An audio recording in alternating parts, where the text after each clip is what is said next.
Jay here, Stretford, Paddock. This is it. This is the big one. Manchester United travelling to Ipswich in the Premier League. It's Ruben Amorim's first game in charge. So we've got rid of Joe Smith. Yeah. Joining me for this preview is Finn, Academy Scoop. We usually chat on the Academy review, but he's chatting to me on this preview. And don't start panicking. Joey's going to be back for the watch along. Finn, you excited about this one? I'm very excited. I'm looking forward to it. Yeah, fresh start. It is a fresh start. We'll get into that because we've got for the third time in a month, we've got a new manager. Yeah.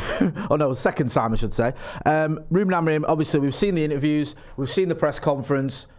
In terms of the way he handles the media, the way he comes across, the charisma, everything you'd want from him in terms of sort of, handling the press is fantastic. But the proof comes with the game, doesn't it? This is it. This is his chance to really show what he's about. I know it's only his first game, but people were looking at this and going, okay, you certainly seem like the right guy. Show us what you're made of. Yeah, it's a big opportunity for him to come in and make a statement, to be honest. It's against a manager that United were closely linked with, so there's a bit of a point to prove there in terms of how he approaches it. Like you said, it feels almost not too good to be true, but he's done everything right up to this point. One of the biggest criticisms with Ten Hag was he seemed a bit dull in the press conferences. He just lacked a bit of life, a bit of that charisma, and Amorim obviously has it in abundance. So I think he's approached everything near perfectly so far, but the proof will be in the pudding. It depends how we play, how we approach the game. The result obviously matters a lot. United will be hoping to kind of resurrect the season and hopefully get top four by the end of it. So it's a big one to show us what he's about, show us what his intentions are, some of the players that he has a preference for maybe.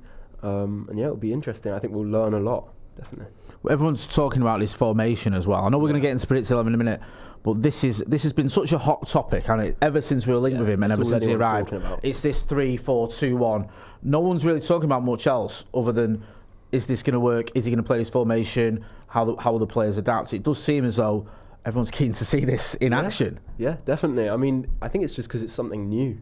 United fans are desperate for something new. I think even under Ten Hag, we didn't see that large of a change in terms of the way we played from Ollie, I felt. It was still quite traditional counter-attacking football, obviously tweaks here and there, but the 3-4-3 at least feels like a more wholesale change. It feels like a bit of a kind of revolution, to be honest. And I think United fans are latching on to it. Amorim's kind of pushed back against that a little bit in his comments in the press, saying, well, it's not so much the formation that matters. He says he believes in the 5 at the back or the 3 at the back, however you see it. But he said what's really going to matter is the smaller details. He comes across as someone who's very detail-oriented. He said he's not concerned about making huge changes, but it's the smaller details that he said he can help. And I quite like that approach, to be honest. But it will be interesting to see how we do shape up in a back three. It's quite foreign to United. I think Van Gaal used it at times and maybe the odd game under Ollie. But overall, it's pretty new to United. So it'll be very interesting to see. But I can understand why the fans are excited about it. I don't know how you feel about it, but I'm the same. You've hit the nail on the head. It's something new. It's something new that you can see straight away. You can see the formation as soon as kickoff starts. You don't have to wait and see how it sort of pans out. You say, okay, this isn't something we're used to at Manchester United. Fergie never really did it. Now and again he did it. I remember there was one game where he had like the De Silva twins as full-backs against wing-backs against Arsenal in the Cup. That's how little he did it. I can almost remember the games where he did. Yeah, exactly. So you're looking at it and you're going, every manager, I have seen similarities with what I remember from Fergie. Not all the same, but a similar formation, similar style, whatever. This is something that feels like a sort of a brave step forward, if you will. You mentioned it earlier. This is an opportunity for the manager and the players as well. Some of these players might be getting a fresh start, a clean slate, if I can just keep hammering the cliches. How important is it for them that they take this opportunity in this game, if they are given a chance? Because if you're a manager, you're coming in, you want to hit the ground running, you're not going to be too patient, are you? I know you're going to give players time, but you can't be like, oh well, he was terrible for me against Ipswich, but I'll give him another chance in the week. Players have to show straight away what they're about, don't they? Yeah, it's massive for the players. It's such a big opportunity, especially those who maybe have underperformed based on expectations. You think about players like Antony, maybe Højlund to an extent, although I think he gets a bit too much stick at times. I agree. there are certainly players. People are unconvinced about Ugarte so far. Again, I think he's been brilliant, especially recently. I agree. But it is a massive opportunity for some of these players to gain back a bit of faith from the fans and really impress upon Amorim that they're someone that he can make use of long term. I think it's important that they don't sell any false promises. You know, they could easily turn up for a few weeks, say, I've got to impress this manager, and then things go back to how they were before. I don't want to be a pessimist. I genuinely believe that there's a bit of a different feel to things, and I think Amorim seems like such a strong motivator. He really gets behind the players, and he's quite captivating in how he approaches communication, and that I know we keep talking about charisma, but that charisma I think means so much to the players, and I think it will matter to them short term in terms of making that early impact and maybe redeeming themselves. So you could see an Antony playing at right wing back or maybe left wing back or something, and it might give him like a new kind of spark that he's been missing since joining United. In his case, I don't personally think we'll ever see him turn things around completely and become this world beater that maybe people thought he could be at Ajax, but it's definitely an opportunity to show something new. And maybe this system will suit different players more that we didn't see under Ten Hag. It'll be interesting. Right, okay. With all that being said then, give us your predicted 11. This is the 11 you think will start against Ipswich at Portman Road. Yeah, so I've gone with Onana in goal, of course. Yeah. Don't need to talk about that. Martinez, I think, is pretty nailed on to be the left centre-back. Makes sense. We're assuming he will go with this back three. Sounds pretty nailed on. It'd be funny if he didn't, wouldn't it? Yeah. After all this, if he just went now playing 4-3-3. Part of me has a little suspicion that he'll just do it to piss everyone off. just play it back four, just for a laugh. No, I think he will go with the back five. I'll have Martinez left centre back. De Ligt, I think, will play through the middle. Been really impressed with him, and I think he's done enough to warrant starting in that central role. And then, if he's considered fit and ready to play, I think we'll probably see Euro make his first start. There were rumours that he was meant to start for the 21s against Altrincham this week, but Amorim pulled him out last second to train with the first team, so maybe that gives some indication as to who he's considering starting. But then again, we might not see it because they might want to ease him in. Yeah. So that would be my back three: Martinez, De Ligt, Euro, and I think that's pretty strong, to be fair. Back three, amazing. Talk us through the rest of your team then. Yep, so wing backs, which obviously are very important under Amorim. I've gone Mazraoui left wing back, Dalot on the right. Okay. Obviously, they're fairly interchangeable. I really like what I've seen from Mazraoui more recently on the left. I think he links up really well with the left-sided players there, especially with like Rashford and Bruno on the left there. So I'd have Mazraoui left, Dalot right. I think Dalot can kind of maybe influence United more in the final third off the right. Yeah. But then again, we've seen him cut in from the left and score some worldies. So we'll see what he goes with. But I would have it that way round. In the centre, I'd go Ugarte and Casemiro. Yeah, that seems pretty solid. Yeah. I mean, we don't expect Kobe Mainoo to be available for this game. No, this is based off the assumption that he's not considered ready. Yeah. If Amorim were to deem him ready, I would put him alongside Ugarte, but I would err on the side of caution there. Agreed. And I think Casemiro's done a good job. Yeah, he looks good alongside Ugarte, Casemiro. Yeah, it looks like he's getting a little bit of a new lease of life. They complement each other well, and I think Ugarte makes up for the lack of legs that Casemiro has. And defensively, we haven't really seen these massive holes in the midfield that we were seeing. So I think that's... I think they complement each other well, and that's who I'd go with in the middle. Obviously, Ugarte is one of those players that does have a chance to really impress, especially under a manager that he probably played his best football under so far in his career. Those two in the middle, and then my front three, I'd have Bruno left, number 10, or inside forward, however we're viewing it. Ahmad on the right, and then I think he'll go with Rashford up top. Yeah. I think Rasmus has only had 1 or 2 sessions back from the international break so far.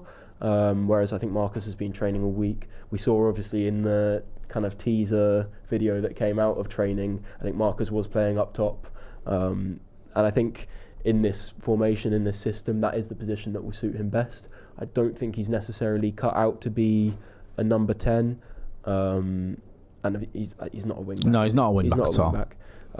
So I think we'll see him start up top, and again, it's another opportunity for him to kind of gain back some faith and maybe reach those levels that we know he's capable of. I've been quite critical of Marcus in the last few years, mainly because I just know what he can do. You know, he was so exciting to watch under Ollie, you know, around just before COVID and during COVID. And I think you see on the pitch, he's lost some of that spark. And maybe this will be a good opportunity for him to be kind of revitalised a little bit under a new coach who clearly has a lot of belief in the players, a lot of confidence. So yeah, hopefully we see him start scoring some goals and start getting involved in the game. But if Rasmus was available, I think I would start him up top, just because he's more of a natural number 9. I think he profiles quite similarly to Gyökeres, who has been amazingly successful under Amorim. They're both very physical, very fast, strong in the channels, and again, just more of a natural number 9. So that'll be interesting to see. But I think for now, we'll see Marcus up top. Yeah, I agree. I agree with that. I'm not a massive fan of Marcus down the middle, but he has to play. If he is going to feature in this Ruben Amorim team, he's going to have to find a role for himself in it. Yeah. Whether that is down the middle as a number 9, whether he does become one of the 10s, we'll have to wait and see. I don't mind him as much in that Bruno Fernandes role where you've got it. I think it's not that dissimilar to where he plays anyway, and where he had that sort of, I don't say breakout season, that's ridiculous, but his most productive season where he had like over 40 goal involvements. Yeah. A lot of his best performances came in that area, cutting him from that left-hand side. He was almost like an inverted winger style 10 anyway. So maybe there's a role for him there, but certainly for this Ipswich game, mine seems very similar. The only change I've got Johnny Evans, just purely because I think Lenny Oro might wait. He might wait until Bodo Glimt till he starts him. I just feel that if you're looking at it, you're going, am I going to throw him in now or am I going to wait until Thursday's game? He might do that. It's 50-50. With someone like Euro, if you have any doubt, maybe it's not a good idea to throw him back in. And as a manager, the last thing you want to do is put him in, he gets another knock or he's not fully ready and then he's out again. Yeah. So I wouldn't be surprised if this was, no disrespect to Ipswich, maybe it was a step up and you think, can I rely on Johnny Evans? But the thing with Johnny Evans is whenever he's played for Manchester United on his return, he's been absolutely brilliant. Yeah. So I don't think there's any questions there about Johnny Evans, to be honest with you. For wing backs, it's a weird one. Again, this is predicted because I know me and you, when you've mentioned about Ruben Amorim in the past on Academy Review, you say he likes to have one wing back who's on the sort of natural side and one who's not. So that would make what you've done there make sense in terms of Delo and Mazraoui. Obviously, you've got Mazraoui on the left, Delo on the right. So obviously Mazraoui would be cutting in. I just wonder, we've seen Antony in training as a wing-back. People keep going on about it now. Some people saying he could play at right wing-back and cutting on his left. I've got him on the left-hand side here. I just wonder whether the manager's going to give him an opportunity. Part of me feels like he might just go, look, if you got a role in this team, show us what you got. Yeah. Now, whether that is a right wing-back or left wing-back, I'm not 100% sure, but I've put him on a left wing-back here. I'm not Antony's biggest fan, I'm not going to lie, but I say this all the time. I'd love it if he proved me wrong. If he does get an opportunity, he takes it and plays well for Manchester United, I'm happy with that. I don't want him to not play well.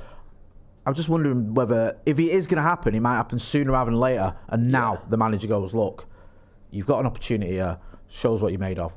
Whether he takes it or not remains to be seen. I'm still very much doubtful on that front. Do you think it's his last chance? Yeah.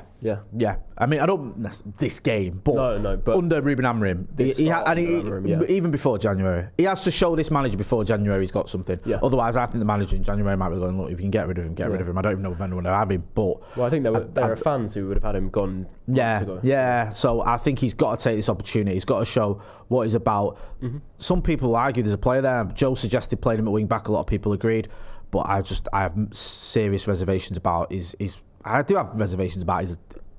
talent, whether he's good enough, but even more so his his attitude. Yeah, Front three, his body same as language yours. isn't No, it's great, not. is And it? he kicked off when he was asked to play at full-back. So we'll see. Yeah. I know wing-back is different for full-back. We'll see.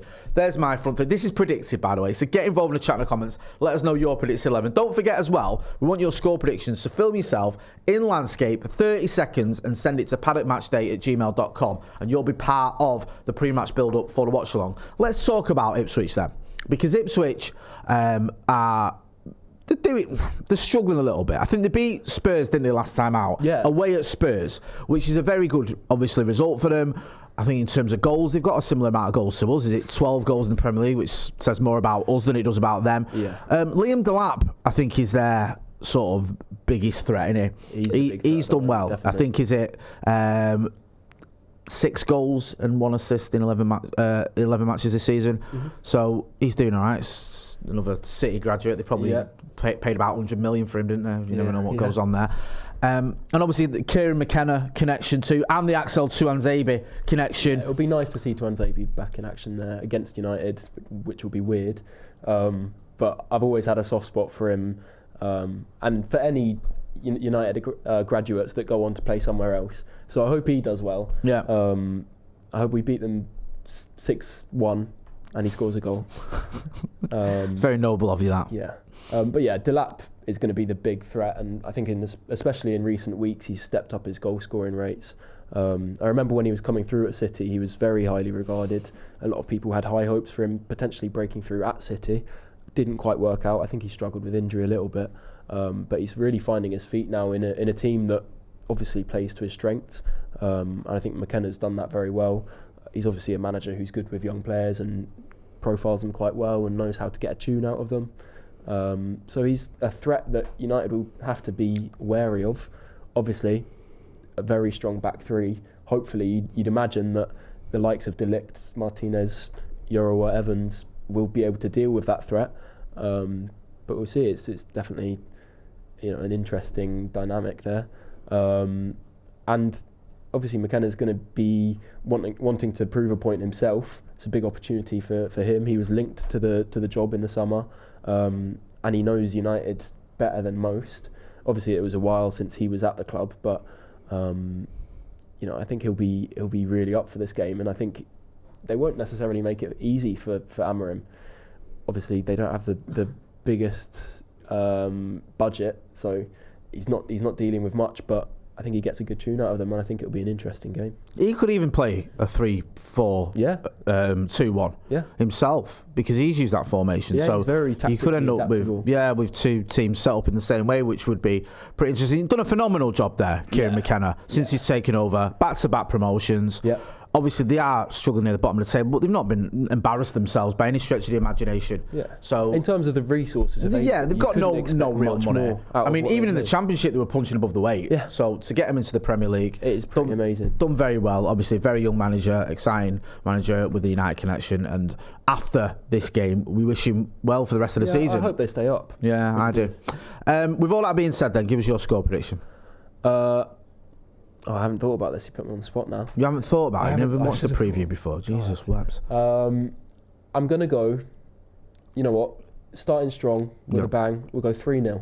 Wow. Yeah. Clean sheet and everything. And 3 goals. We're playing a back 5, so if we don't get a clean sheet, sack him. That's a good point. Hammer him out. There you go. You heard it here first. Yeah. Academy Scoop has turned on the manager already after United's defeat at Portman Road. You're going 3-0. Yep. I'll go... I think there's goals in this. Do you know what? I get your point about this. We've got basically, I know it's 3, but more or less 5 at the back. Yeah. I feel they might get a goal, I still feel there might be a few cobwebs we've got to brush off our squad. Bit of rustiness. Yeah, a bit of rustiness, and the crowd will be up for it as well. So I'll go 3-1. 3-1. Yeah, I think you're right in the same that there's goals there.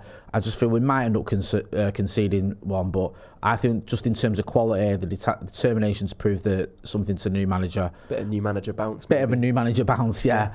We saw it, didn't we, under Ruben Amorim to a certain degree. Hopefully they can continue. Yeah, we'll just keep sacking managers and bringing in new ones every week, and we'll win the league. Let us know what you think. Get involved in the chat in the comments. Don't forget as well to send us your score predictions to paddockmatchday@gmail.com. Film yourself for 30 seconds in landscape. Finn, always a pleasure. You're going to be back next week, aren't you, for Academy Review? review, yeah. Looking forward to that. We'll be chatting then. Definitely. Go and check out Finn on the Academy Scoop on all your social media stuff for all your updates when it comes to the Academy team. That's been Finn. I've been Jay. This has been preview of Manchester United at Portman Road against Ipswich. Ruben Amorim's first game, the first of many. Thanks for watching.